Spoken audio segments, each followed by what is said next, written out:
Right, Xenia is back, and yeah, this was quite interesting. Have you been to Estonia before? No, I'd love to go. Oh, wow, here we go. Absolutely need to go, for sure. Let's take a look now. So we've just seen some nice photo and some good data. I'd like to talk about this in our panel, and we're going to look at what does it mean to stay authentic and accountable in this next panel. So I'm looking forward to our guests. And good messaging, yes. So, but before we start, as with the other sessions, if anybody's got any questions, there is a QR code. You can participate with Slido. People in the room obviously can put up their hand if they prefer, but please remember to get engaged and see if we can take some questions. But now let's see who we have coming on stage. We have Hazel McGuire, who's the General Manager for UK and Ireland for Intrepid Travel. We have Victoria Knauer Hansen, Sustainability Manager at GreenSign. We have Rob Holmes, Founder and Chief Strategist for GLP Films. We have Tonya Fitzpatrick, Founder and CEO of World Footprint Seat. And last but not least, Amanda Ho, Co-Founder and CEO of Regenerative Travel. Let's welcome our panelists on stage, please. Thank you.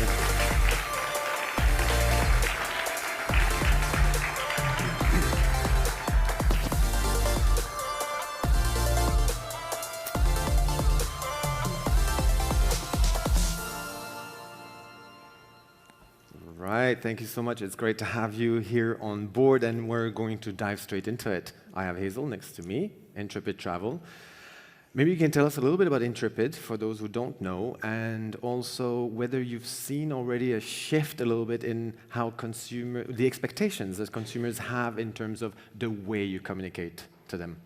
Absolutely. Thanks very much, and delighted to be here. So for those of you who may not know Intrepid Travel, we are a small group touring company. We operate across the world on all 7 continents, and we are predominantly sort of based out of the UK, Australia, and the US, and North America. So in terms of our customers, it's been a really interesting, I think, few years, insofar as we definitely now have customers who are much more savvy and expect a little bit more in terms of understanding what we're doing and how we're doing it in terms of sustainable and responsible travel.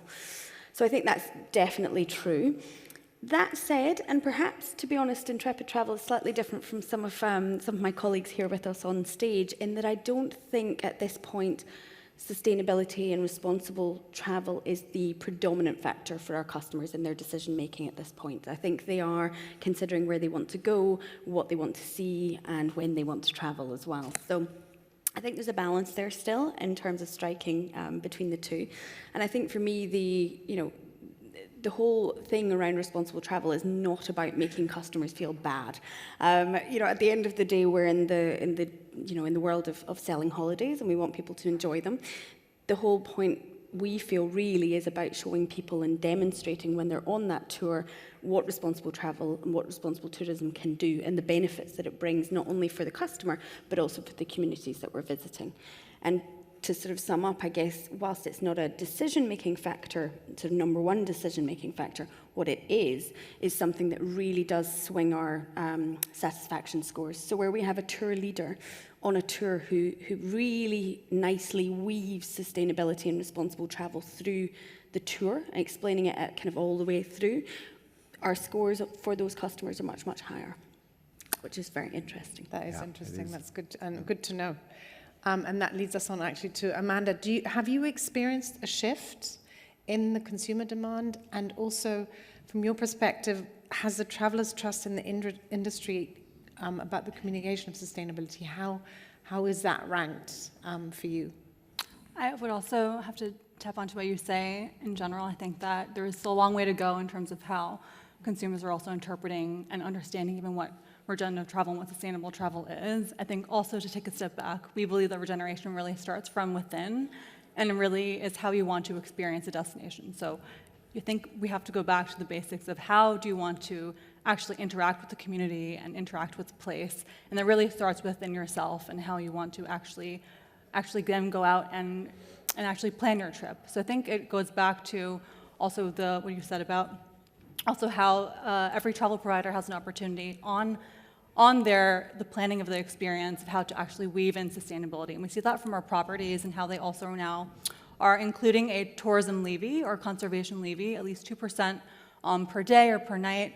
And usually we're finding that the travelers are not choosing to opt out of this, but because they're so, inspired and engaged throughout the trip, they actually want to, contribute now to conservation and regeneration at the end of their stay.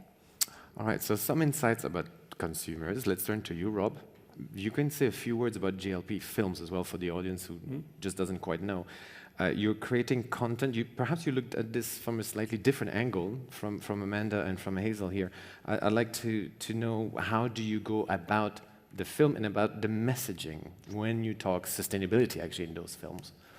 Yeah, I would say, GLP is a content marketing agency. We've been in the industry a long time, just hit 16 years. And I would say first for us as a company, as a team, and as a B2B player, we have criteria that we hold up to, that we only work with destinations or brands that are serious, that are committed to sustainability, regenerative, stewardship, what have you. So that first and foremost, we have a very high bar. And that's really important for us as a team and the work we do. Secondly, though, I will say for any organization, brand out there, that when it comes to messaging, do your due diligence, do your research, do your vetting. So important just to make sure the message that you're going to want to obtain is legitimate. And we all have tools, social media, websites, just those two alone, articles, press, media. Dig a little, and you'll find everything to really make sure that, okay, this is going to be a great story. And then thirdly, then taking a little bit deeper, when we're going to produce a story and make a story, I'll just say in general, we don't generally want to talk to the CEO, talk to the owner. We want to talk to the people on the ground level who live and breathe and have the passion and love for the brand. They're not doing it for the money.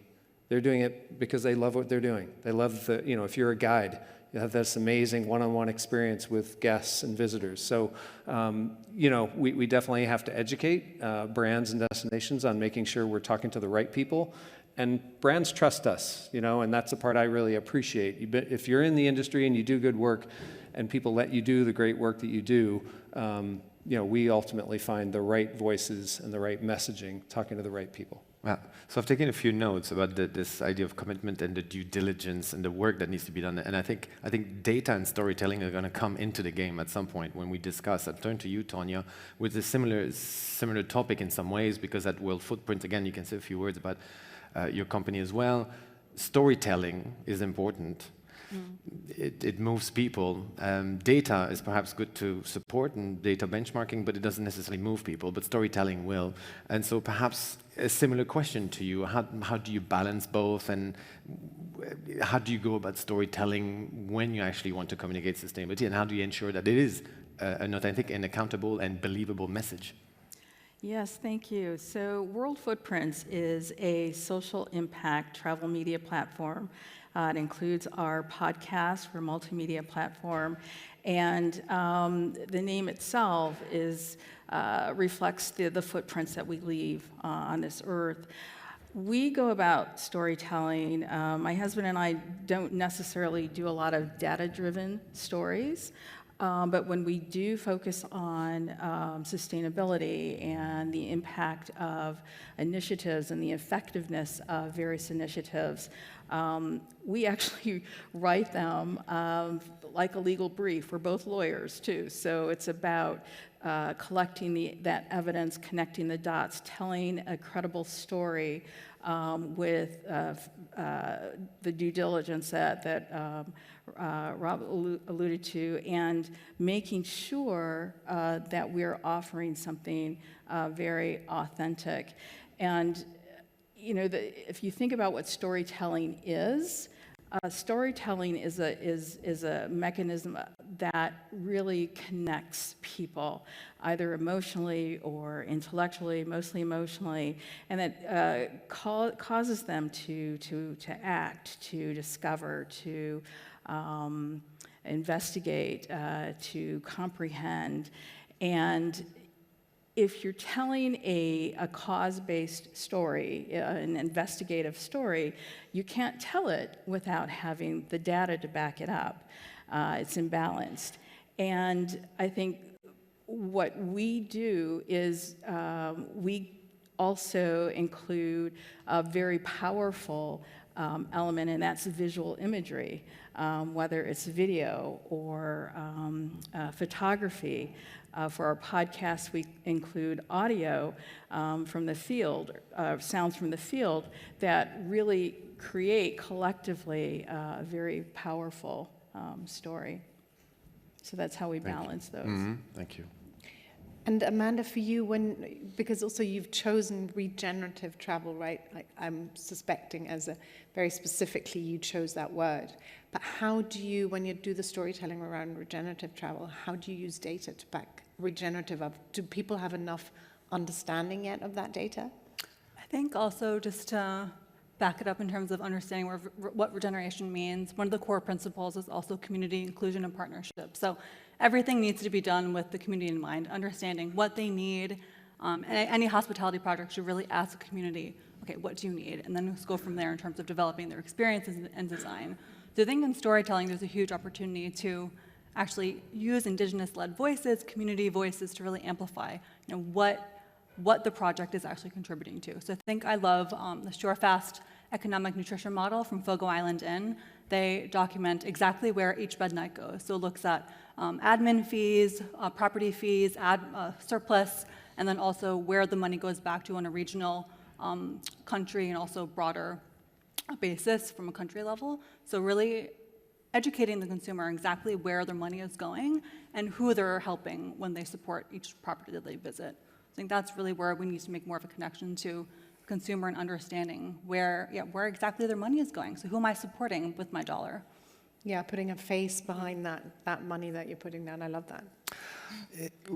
It's kind of interesting. I'll turn to you now, Victoria, for GreenSign. Again, say a few words about GreenSign, and then let's bring in that certification as a shortcut, I guess a shortcut to communication, but a different type of communication. Certification communicates differently about, a lot of it will be data-driven, I would imagine. Are certification achieving what they mean to achieve in regard to that communication? I mean, are they well established, and how do you ensure that your consumers, that the customers are actually understanding what those certifications actually mean? In general, I would say that the credibility of a certification scheme is paramount. So the certification, which is awarded through transparent processes, international standards, along with a one-site audit by a third party, are more likely to be trusted. And the consumers need the assurance that these certifications are not bought, but earned through high standards. And out of the practice, I can say that the customer, the consumer, the guest will be able to notice a different type of guest journey when the hotel has, for example, a certification. Because once sustainability becomes tangible, there is the difference. So how do you see this from a travel agency standpoint, certification? I mean, do you see this, Hazel? Do you see this as exactly what you've just said in terms of the hard data and the proof of the pudding, really the proof of the performance? Or do you see this also as a potential good communication tool within the product that you sell? Or what's your take on certification? For us, it's been quite a large part of our strategy. So we made the decision some 6 years ago now to become B Corp accredited. For us, that was the right accreditation because of the view that it takes. It's a very holistic view. It doesn't just look at environmental, but it also looks at societal governance, making sure supply chain, where the money is staying in country, all of these types of things. So it does cover all of these aspects. And because there is a recertification program, a recertification requirement every 3 years, it really pushes every member of that certification to get better and make improvements so that you can improve that score as you go forward. I think the other thing for us is, on that, is the sort of science-based targets initiative, which we're part of in our decarbonisation journey. And for us, that's also very vital in terms of actually having data with a clear action plan to reduce carbon in this particular instance. Again, that's verified by a third party. We're very clear that what we're doing is the right thing and we are actually on the right path to achieve what we need to. I think without measurement and without third-party verification, it's very difficult to tell whether you're actually on the right path or not. And it's from a consumer perspective, these two, I think, are quite important to show that we are actually taking meaningful action. And certainly in the case of the B Corp certification, we're finding, certainly in the UK market, and North American most specifically, it is becoming a sign of trust for some consumers in terms of being able to say they're taking a positive stance across the piece on these. So I think it has been a positive thing for us, both internally, but also I think externally with some. Is that something you would look at when you actually work with partners or suppliers of yours, that they potentially have a certification? Is that something that you, in your due diligence in some ways, in partnership, you would look at something like that? Do they have a certification of some sort? We will take that into account. We tend to work with a lot of small suppliers. So we are a vertically integrated tour operator, which means that we have 37 DMCs around the world. So we have local offices who will find our suppliers and work with them. So in a lot of cases, they may not be certified in that exact way, but what we do with them is work through a checklist of what we expect, whether that be, if there is renewable energy or what's their stance on single-use plastics, what can we, working through what we expect so that we can work with them and look at the, look at how we can support, but look at also what they're doing on the ground. Got it. Thank you. Over to you, Anna. But there's a question kind of combined between the two of you. Should we sit closer? If you could. You can also hold hands if you want. We're old friends, so. It's about destinations, because we just heard about, certification for businesses and hospitality businesses. There are certifications for destinations, but really mainly destinations use imagery, storytelling, right? We just saw it for Estonia about their sustainability. But how can we verify those? I mean, I know you just said about due diligence, but also, how can we really sort of make sure it's authentic, that really what they are telling? Because through videos you can tell a lot of things, and is it really true without having to get a greenwashing police in to say, is this really true? Scratch, scratch. So I don't know what sort of input can you give to the end consumer to believe that, right? Sure. Ladies first. Thank you. I really believe that accountability, responsibility starts from the top. And so I think it's incumbent upon organizations, those putting out these claims and wins and initiatives, create a mechanism that's transparent for the consumer to view. I also think, beyond the C-level people, journalists play a very powerful role in investigating claims, and even just as strong, really, citizen journalists. They are powerful. They're a powerful force, and everyone has a camera. If they see leakage or anything that's contrary to what's being asserted, it's bound to be reported on social media, and then it makes it very difficult for the company itself to control the narrative, because it's being controlled with authentic citizen journalism. And then, of course, data and certification. So. Sure.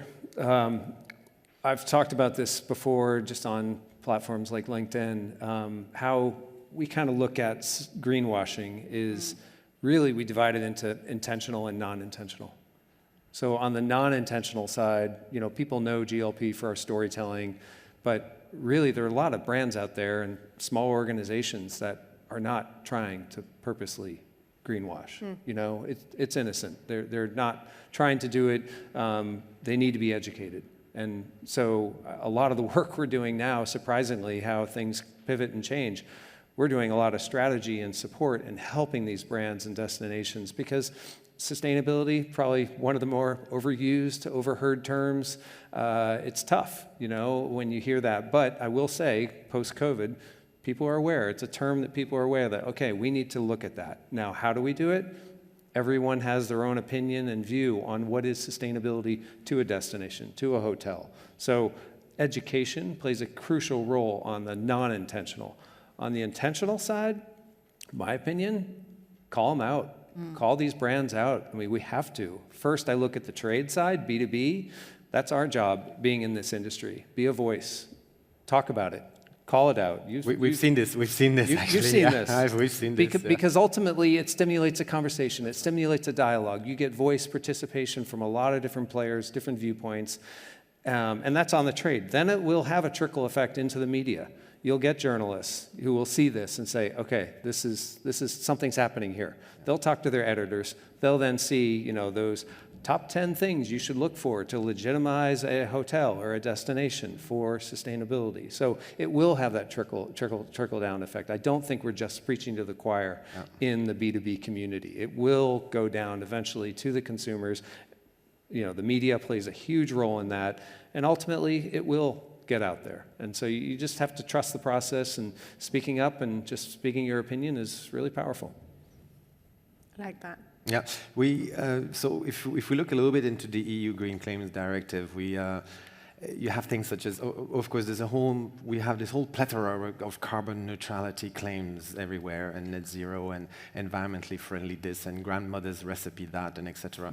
So all of that is, the only word really which is well regulated is organic, but the rest of it is, it's really whatever. And decarbonization, I come back to you now on this. If we look at the push towards this idea of carbon neutrality that we've had in this industry, lots of players, especially hotels, right, claiming or aiming for net zero and claiming perhaps carbon neutrality. Interesting enough, this decarbonization hasn't driven more certification, except perhaps I think you've grown quite a bit at GreenSign, perhaps for other reasons. But the decarbonization, we had a discussion this morning actually on another panel. So decarbonization hasn't really necessarily driven more places to get certified.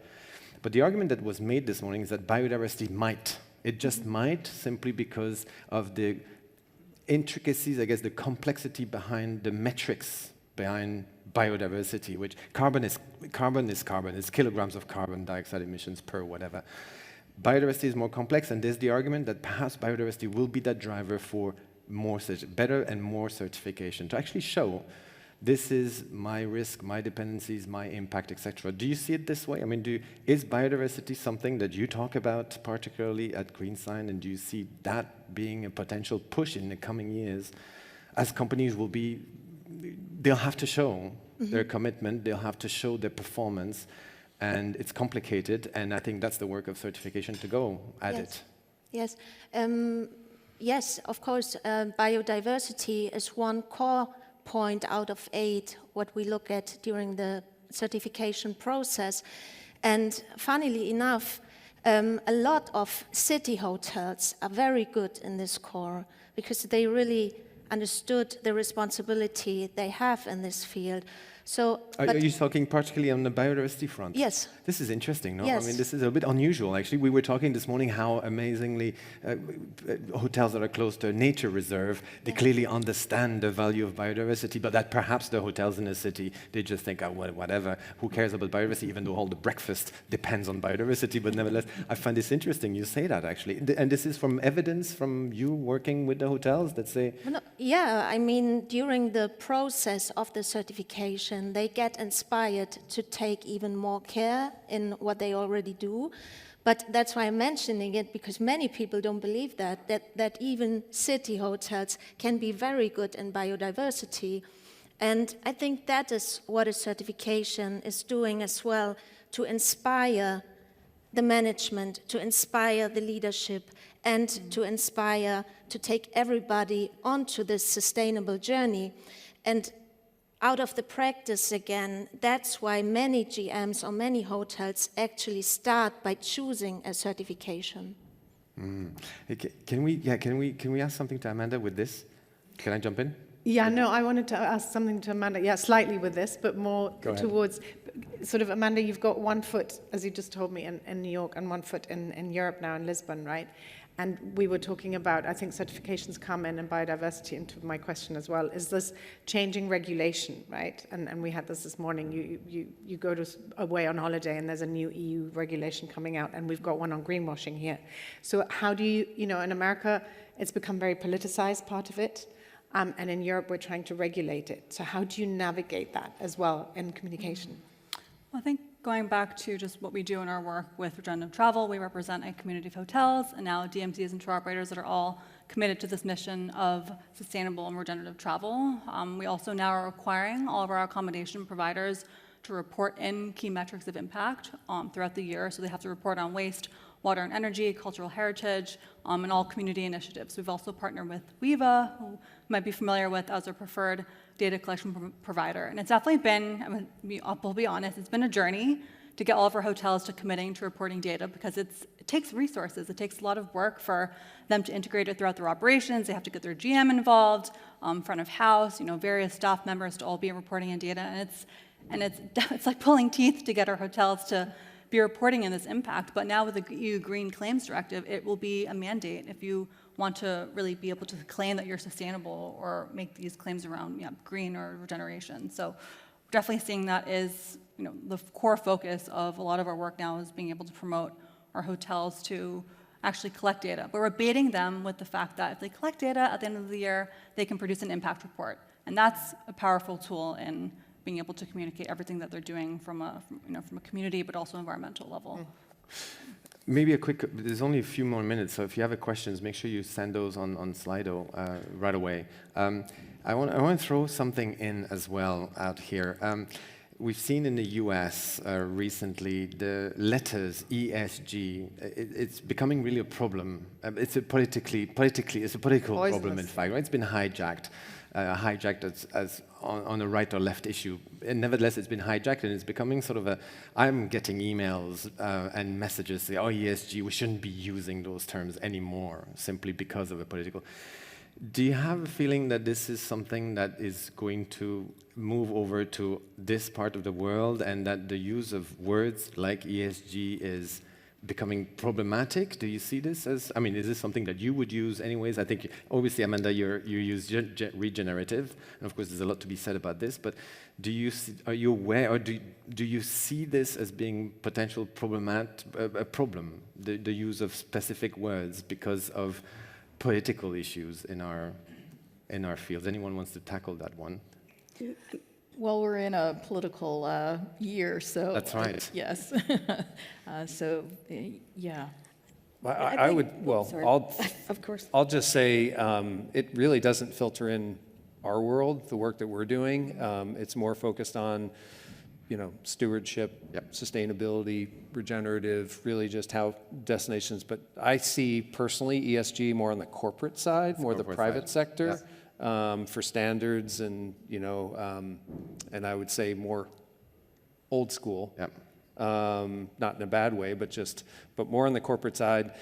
I don't see it political at all, personally. Yeah, Hazel. I was just going to say, I think the biggest problem here is that these issues are still able to become politicized in the fact that governments, depending on the way that elections go, can suddenly roll back on so many of the things that in actual fact we shouldn't have any ability to roll back on any longer, because unless we keep moving forward in all of this, not just in the travel industry, we simply won't be able to make the change that we need to. So I think, and again, it's probably the higher thing, but I do think it's just a really troubling piece that, we're speaking about 3 initials and whether we can use this, but actually the bigger problem is the fact that governments are making massive changes depending on which side of the divide they sit. So yeah, I think that probably for me is the biggest piece that we need to focus on seeing what we can do about, I guess. But I quite like, Rob, what you said about this work that you do, which is really sort of, you're looking on the ground, and that idea of stewardship, I think, is very strong. Yeah. Right? This idea of stewardship for whatever we're doing and taking ownership and stewardship. I think this is a strong message. Yeah, and I think regenerative comes in there too, because then you're staying out of that political thing. It relates it to something. But anyway, we need to wrap up, so we're going to quickly just give you all, in one sentence, for you, from your perspective, where do you see the tourism industry going to? Amanda, why don't you start? I hope that it's more inclusive, regenerative, and also equitable in the future. I'd say transformative. I'm very optimistic about the tourism industry, and it's very essential. I kind of put 3 words. I would say invest legitimately. Really just investing. It takes time, takes resources. it's a journey with sustainability. You're not going to do it overnight. Like I said earlier, sustainability means different things to different people and brands and destinations. So I would say invest sustainability, but I would say legitimately. So just really making sure that you're honest, transparent, inclusive, and really just share the journey with your followers. You know, it can be a really exciting collaborative process. Yeah, and inspiring. Victoria? I would add as well to enjoy the journey, if it's sustainability or being inclusive, and to see the whole picture on everything, because travel is one of the best things we have in life, and I think the fun part of it shouldn't be, discussed too much away. Yeah, I think community-led, I'd like to see the sort of balance go back to communities rather than necessarily the markets where people are traveling from. I'd like to see more transparency, and I think action. I think we as an industry will need to take more action. This is so good. Transformative. Transformative may lead to some level of discomfort, actually. And we'll talk about that in next chapter, actually, next group. So stick around for sure. A big round of applause, please, for our panels. Hazel, Victoria, Rob, Tonya, Amanda, thanks so much for being here. Back to you, Katie.